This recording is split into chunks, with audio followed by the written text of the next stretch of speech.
Dobro. Naslednji koncept, ki ga bomo spoznali, je tema. Se pravi, tema na naši spletni strani je tisti del, ki bo vizualno proti uporabniku. WordPress in vsi sistemi za urejanje spletnih strani, se pravi za upravljanje za vsebino, imajo ta osnoven koncept, da je vsebina pa izgled sta dve stvari, ki sta ločeni.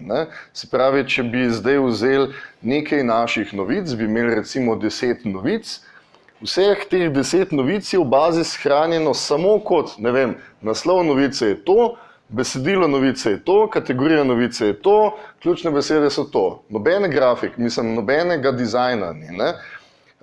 Medtem ko potem WordPress vzame te podatke in jih potem aplicira na nek dizajn, ki ga postavimo. Ok, torej naslov bo pa zdaj v tem fontu, v teh barvah tako, odmaknem tako, od tega, ki je tako, pak. In zdaj imamo brezplačne teme, do katerih lahko pridemo tukaj pod Appearance in pa Themes. Pod Appearance pa Themes in če potem kliknete tukaj na Add New, imate spet centralno bazo wordpress.org vseh brezplačnih tem, ki so na voljo za uporabo. Katerokoli lahko še po nekih ključnih besedah iščete. Kar nekaj tem se zelo razlikuje ena od druge, je pa seveda pri brezplačnih temah vprašanje, nekaj vprašanj, ki se potem postavijo. To prvo vprašanje je, zakaj je tema brezplačna. A je tema brezplačna zato, ker je pač oblikovalec tako dobrega srca, da je pač dal temo brezplačno, ali je mogoče s kakšnimi, ne vem, a so kakšne reklame, a so kakšne povezave, ali je kakšen upsell, se pravi, da se bodo v administraciji kakšne reklame pojavile. Vse to je možno, s tem, da kar se tiče funkcionalnosti te teme, bodo brezplačne teme vedno malenkost na slabšem, kakor neka plačljiva tema, ki omogoča dosti več, zato ker imajo avtorji dosti več nekega budžeta, da to naredijo. Katerokoli od teh tem, če želite namestiti, preprosto greste z miško čez in kliknete tukaj na gumbek Install. Se pravi, jaz bom recimo tale Brimstone želel inštalirati, kliknil bom na Install. Še enkrat bom kliknil na Install, tako da bo stvar delovala in tukaj lahko zdaj vidimo, da on kopira vse datoteke iz centralnega strežnika na našo spletno stran. Vse datoteke za to temo. Stvar je zdaj nameščena in če gremo zdaj pod Appearance pa Themes, lahko vidimo, da je med našimi tremi temami še tale nova tema. Tukaj lahko vidite, da je ena od teh tem aktivna. Se pravi, to je tista tema, ki se v tem trenutku pojavlja na moji spletni strani. Če želim zamenjati to temo, grem z miško čez katerega od teh tem in kliknem tukaj na Activate. S tem bo spletna stran zamenjala svoj izgled v to temo. Ja? Če imaš kakšne poste, potem narejeni, pa vse zdeformira. To je odvisno zdaj od teme. Če te posti niso v nekem kompleksnem urejevalniku narejeni, ne. Bo pač stvar identična, samo da bo v novem dizajnu postavljena. Se pravi, bo nek CSS, ki bo gor apliciran, bo pač neka, ne vem, osnoven dizajn. Mimo grede, na desni strani zraven Activate imate Live Preview, kjer lahko takoj vidite, kako bo vaša spletna stran izgledala na tej temi. Ne. Zdaj, ni sicer to zdaj blazno fair, zato ker ne, zdaj nimam recimo neke grafike in večina teh tem omogoča dosti nekih nastavitev. Ne. Torej pač ni nujno, da bo izgledala tako za nič, lahko izgleda dosti bolj, samo pač čez 3-4 nastavitve moramo iti.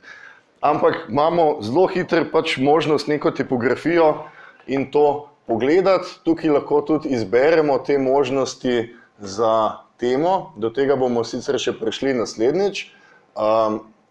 In če želimo, lahko potem tukaj zdaj aktiviramo temo, drugače pa kliknemo tukaj na X, da me vrže nazaj med teme. Vse, kar si v tem theme customizerju, ne, se pravi, če jaz zdaj kliknem na customize, da se spet vrnem na to, zdaj sem v aktivni temi, vse, kar tema omogoča, je večinoma tukaj, ne, v teh opcijah.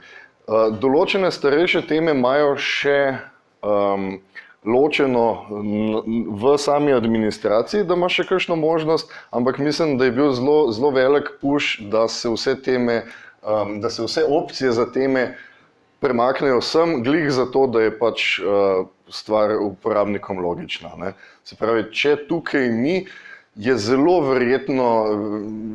velika verjetnost, da ni, ne, da tema ne omogoča te spremembe, ki si jo ti želiš. Ne.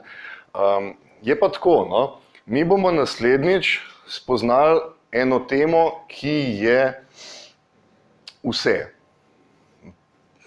To mogoče malo velika beseda, ne, ampak gre za temo, ki ne, omogoča premikanje modulov, ne, in omogoča za vsak ta modul, kjerkoli ga postavimo, mu postavimo kakršenkoli dizajn, kakršnokoli tipografijo z dizajnom, mislim, pač ni da ni, kot bi imeli InDesign ali pa Photoshop, imamo možnost to spreminjati. Ne. Tako da nismo potem omejeni na neke postavitve, kot je to recimo, ne, da imamo to neko ogromno grafiko, ampak lahko te stvari potem čisto spremenimo. Ne. Da se vrnem zdajle nazaj. Za vsako od teh tem, ne, ko jo imate aktivirano, če greste tukaj pod Appearance pa Customize, boste prišli v spet to pogovorno okno, ne, kjer lahko vse te spremembe naredite. Torej Appearance pa Customize.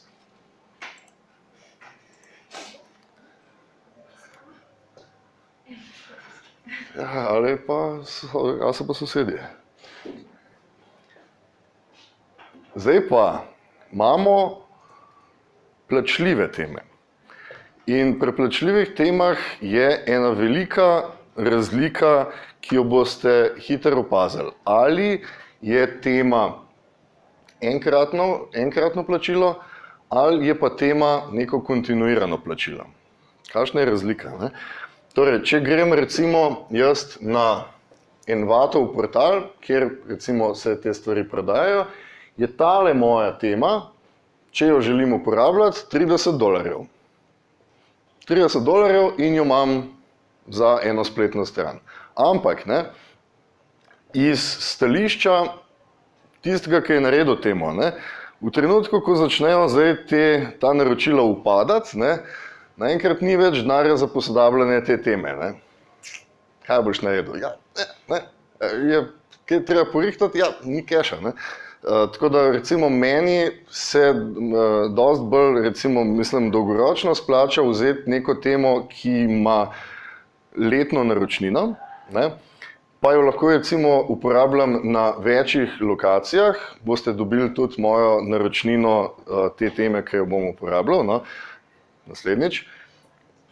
Ampak, ne, vem, da vsi naročniki, ki uporabljajo to temo, so v pač kontinuiranem razmerju, ne, in plačujemo za to, da lahko oni delajo, da nadgrajujejo, da delajo neke nove stvari, da pač je nek development v tem, ne, da ni stvar, ki se bo naenkrat pozabila in pol pač, ne, če zdaj jaz nisem tehnično usposobljen, da bom prišel noter, pa da bom začel v fajle gledati, če je kaj narobe, ja, ne, to je to.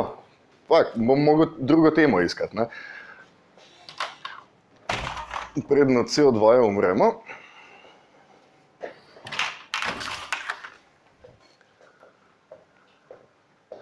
Torej, tema, ki jo bomo mi spoznavali, naslednjič se imenuje divi. Vse te tri stvari so ista tema, vse te tri stvari so ista tema. Če boste napisali v Google divi, boste dobili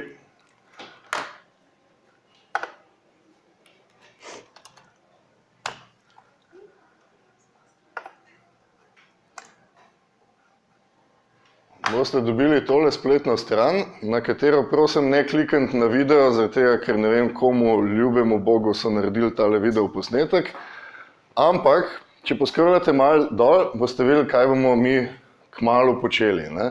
Se pravi, imeli bomo vizualni urejevalnik za vsebino in vse te module, vse te stvari bomo mi lahko grafično popolnoma spremenili, ne. S tem, da se je meni spet Chrome sesul. Ja, premalih imam, ne. No, kaj zdaj?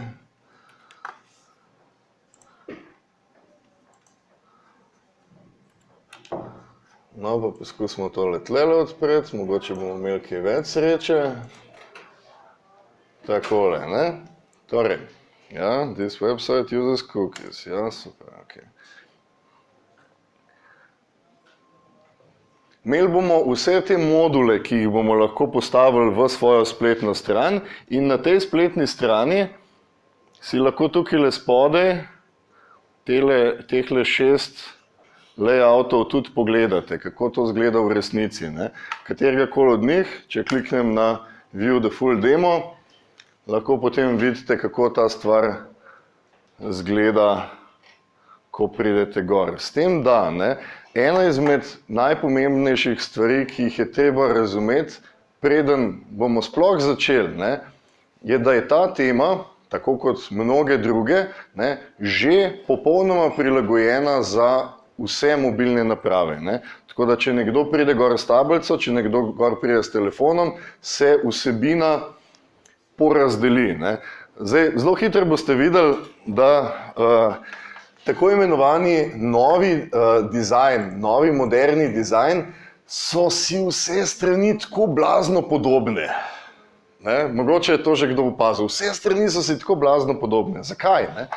Zato, ker da bi naredili responsive temo, ne, je treba zdaj neke elemente, ne glede na to, koliko je velikost displeja, ne, potem nekako porazdeliti, ne, in potem imamo pač neko logično razdelitev, ne, recimo tukaj je ena logična razdelitev in v trenutku, ko bom začel jaz pomanjševati, ne, lahko vidimo, da če prijem recimo za tablico ali pa s telefonom gor, ne, bosta ta dva modula skočila nadol, ne.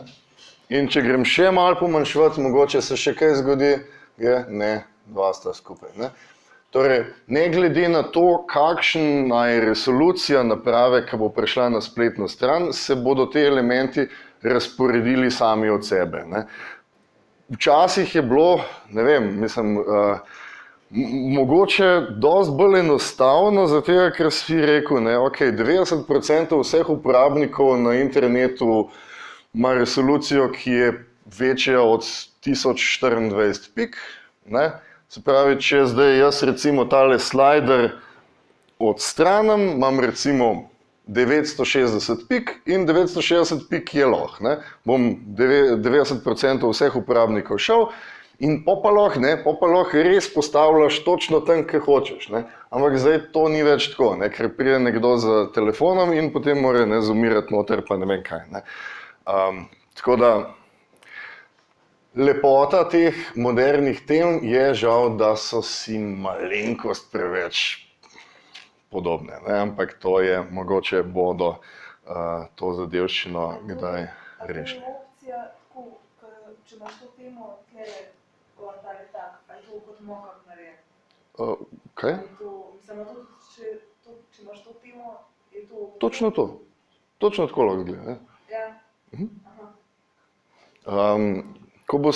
Ko bomo upisali noter moj account, imate tudi že, mislim, da 20 ali 30 tako imenovanih layout packov, ne, se pravi dizajnov, ki so specifično narejeni in potem imate noter, ne vem, že glavno stran, podstran, portfolio stran, kontaktno stran in lahko že takoj prevzamete nek dizajn, tako da ne boste prisiljeni vsakič začeti iz nule, ne, ker to je pač, ne vem, isto kot v InDesignu, ne, gledaš tisti list papirja prazen, pa te malo stisne, ne, kaj, vse je možno, ne, ne. Tako da omogoča, da začnemo iz nekih pripravljenih vsebin in potem samo spremenimo, če želimo.